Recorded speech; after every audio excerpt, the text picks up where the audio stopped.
Welcome to the 1 Minute Apologist. We interview the world's leading apologists to provide credible answers to curious questions. When it comes to being a Christian, some people could offer up the objection to you saying, you know, Jim, why is it that you're a Christian and how can you know for sure that Christianity is true?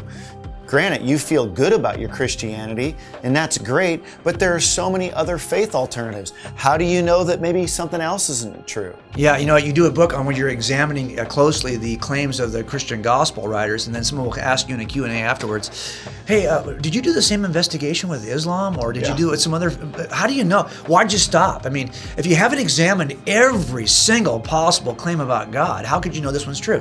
And I think when you first hear that kind of an objection, it seems rhetorically powerful.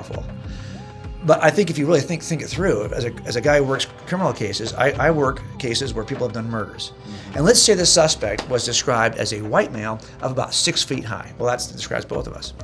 And I work through a few suspects and I find the guy who, all of a sudden, all the evidence seems to make sense given this particular defendant. I don't then stop and say, well, you know what, I've got 40 pieces of evidence that all point to this guy. I've got his fingerprints at the scene, I've got his DNA, I've got witnesses. But you know, there are still another 2 million white males of that height in my county. So should I examine the other 2 million white males in my, no, of course not. This guy is clearly the best inference because all the evidence points to him. So we stop there. And we don't get to trial later on and say, well, you know, you can't trust that that's your guy with the 20 pieces of evidence to point to him because there's still 2 million guys you didn't examine. So I think in the end, the real question is really simple.